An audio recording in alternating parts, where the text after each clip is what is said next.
Hi friends, எல்லாம் சௌக்கியமாக இருக்கீங்கன்னு நினைக்கிறேன். நானும் சௌக்கியமாக இருக்கிறேன். என்னத்த சௌக்கியங்க, ஒன்றுமே புரிய மாட்டேங்குது. கிரிப்டோ கரன்சி மார்க்கெட் இந்த மாதிரி பிஹேவ் பண்ணுது, ஒன்றுமே புரிய மாட்டேங்குது. எதுக்கு சரிவு வந்திருக்கு மார்க்கெட்டில்? பிட்காயின் நல்லா இருக்கு, எத்தீரியம் பிட்காயின் ரெண்டுமே. பிட்காயின் பார்த்தீங்கன்னா 65,000 $66,000 கிட்ட ட்ரேட் ஆகிட்டு இருக்கு, ஸ்ட்ராங்காக நிற்குது. கீழே கொஞ்சம் $64,500 வரைக்கும் வந்து திருப்பி $65,000 மேலே போச்சு. $65,000 மேலே போச்சு. கிட்டத்தட்ட $65,000 $66,000 தான் ட்ரேட் ஆகிட்டு இருக்கு. ஆனால் ஆல்ட் காயின்ஸ் பார்த்தீங்கன்னா இது ஒரு புரியாத புதிராட்டம் இருக்கு. 2 நாள் தூக்கம் கிடையாது, முந்தா நாள் நேற்று எல்லாம் தூக்கம் கிடையாது. என்னதான் நடக்குது மார்க்கெட்ல? ஏதாவது ஒரு ரீசன் இருக்கணும் இந்த மாதிரி ஃபாலோ ஆகிறதுக்கு. அந்த காரணம் தெரிய மாட்டேங்குது. என்ன காரணம்? இந்த காரணத்தால நமக்கு மார்க்கெட் சரி வேண்டியதுதான். ஓகே, நமக்கு ஒரு ஆறுதலா இருக்கும் தெரிஞ்சுக்கிட்டா. அது நஷ்டத்துல இருக்கிறோம், கண்டிப்பா எல்லாருமே நஷ்டத்துல இருப்பீங்க. எல்லாருக்கும் டென்ஷனா தான் இருக்கும், எனக்கு தெரியும். நானும் டென்ஷன்ல தான் இருக்கிறேன். இருந்தாலும் நமக்கு அதுக்கு ஒரு காரணம் தெரிஞ்சாக்கா மனசு கொஞ்சம் ஆறுதலா இருக்கும். இது காரணமே தெரிய மாட்டேங்குது, ஒன்றும் புரியாம எல்லாமே அப்படியே சரிஞ்சு போய் நின்று இருக்குன்னா அதுக்கு என்ன, எப்படி சொல்றதுன்னு எனக்கே புரிய மாட்டேங்குது. என்ன சொல்றது, என்ன பண்றது, என்ன வீடியோ வைக்கிறதுன்னு கூட புரிய மாட்டேங்குது. அந்த மாதிரி நிலைமையில நான் இந்த வீடியோ பண்ணிட்டு இருக்கேன். என்ன சத்தியமா சொல்றேன், எனக்கு மாத்திரம் எந்த காரணமும் தெரியல. இத்தனை காலமா, இத்தனை வருஷமா நானும் கிரிப்டோ கரன்சி மார்க்கெட் ஃபாலோ ஆகிட்டு தான் வந்திருக்கேன். கண்டிப்பா எப்போ சரிஞ்சாக்கா ஒரு காரணம் இருக்கும். இப்போ சரிவுக்கு எதுக்கு காரணம்ன்றது ஒண்ணுமே புரியல. போன வாரம் கொஞ்சம் டவுன் ஆச்சுன்னா அதுக்கு காரணம் FOMC meeting. FOMC federal reserve bank meeting இருந்தது. All over world financial markets எல்லாமே டவுன்ல இருந்தது. அதனால நம்ம கிரிப்டோ கரன்சி மார்க்கெட் கூட கொஞ்சம் டவுன்ல இருந்தது. ஓகே, கொஞ்சம் டவுன்ல இருந்தது, இவ்வளோ டவுன் இல்லை, கொஞ்சம் டவுன் ஆச்சு. திருப்பி அந்த அனௌன்ஸ்மெண்ட் 12-13ஆம் தேதியில அவர் அனௌன்ஸ் பண்ண அப்புறம் இப்போ இன்ட்ரெஸ்ட் ரேட்ஸ் கட் பண்ண முடியாது, ரெடியூஸ் பண்ண முடியாது, கொஞ்சம் லேட்டாக தான் பண்ணுவோம் அப்படின்னு சொன்ன அப்புறம் கொஞ்சம் மார்க்கெட் ரிவைவ் ஆச்சு. ஆனால் சடனா முந்தா நாள் நேற்று ராத்திரி இருந்து சடனா கீழே விழ ஆரம்பிச்சிருச்சு. கிடுகிடுன்னு கீழே விழுது. என்ன, எதுக்கு உழுது, என்ன உழுது? அதுவும் முக்கியமா ஆல்ட் காயின்ஸ், மெமி காயின்ஸ் தான் உழுது. மிச்சம்லாம் பிட்காயின், எத்தீரியம் பார்த்தீங்கன்னா அது ரெண்டும் நிற்குது அப்படியே. இந்த சரிவுக்கு காரணம் என்னன்னு ஒண்ணுமே புரியல. என் கைண்ட் ரிக்வஸ்ட், ஒரு ரிக்வஸ்ட் பண்றவங்க எல்லாரையும், இந்த வீடியோ பார்க்கறவங்க எல்லாமே யாருக்காவது இந்த சரிவுக்கு காரணம் தெரிஞ்சா தயவு செய்து எனக்கு கமெண்ட்ஸ்ல வைங்க, நானும் தெரிஞ்சுக்கிறேன். ஏன்னா எனக்கு தெரியல என்னத்துக்கு காரணம். நானும் அலசி பார்த்துட்டேன், எல்லாம் தேடி பார்த்துட்டேன். எங்குமே யாருமே இது பத்தி ஒரு ரீசன் சொல்லலை. எதுக்கு சொல்ல மாட்டேன்றாங்க, யாருக்கும் தெரியல என்னதான் இதுக்கு ரீசன்.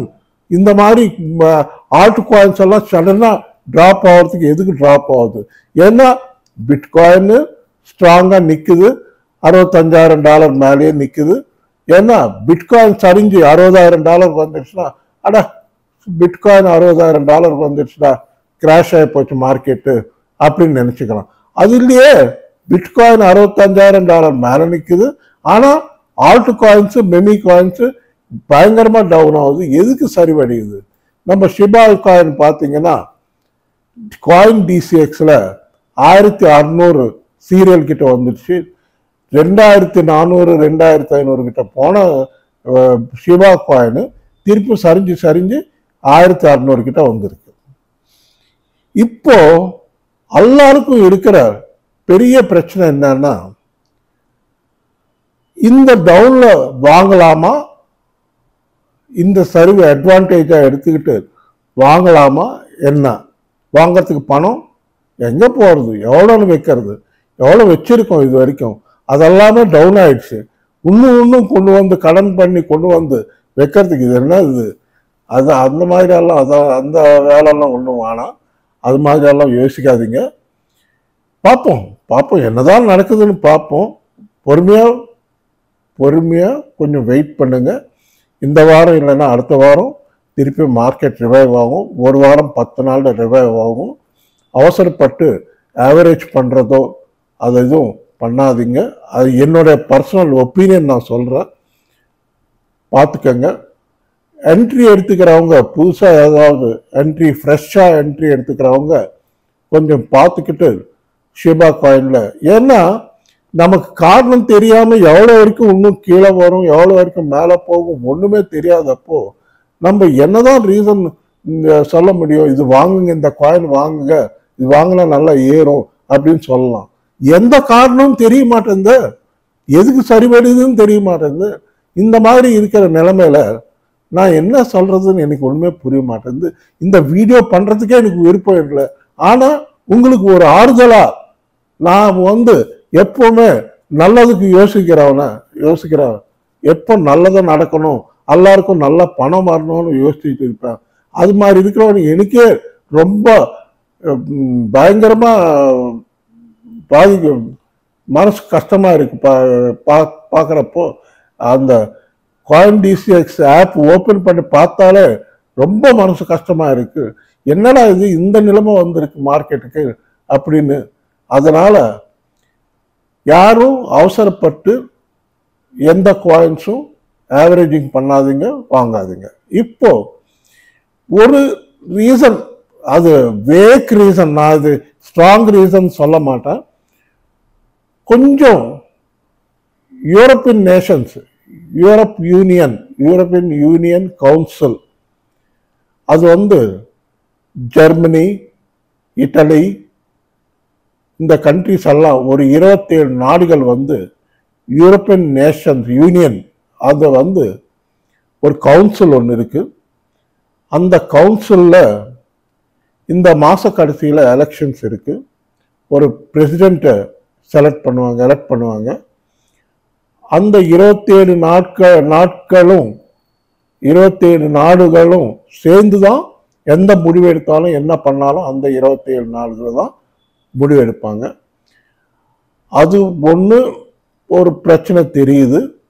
அது ஸ்ட்ராங்காக என்னால் சொல்ல முடியல. ஏன்னா ECBன்னு இருக்கு, European central bank. European central bank சமீபத்தில் கொஞ்சம் இன்ட்ரெஸ்ட் ரேட் குறைச்சிருக்காங்க, ஒரு 25 BPS பாயிண்ட்ஸ் குறைச்சிருக்காங்க.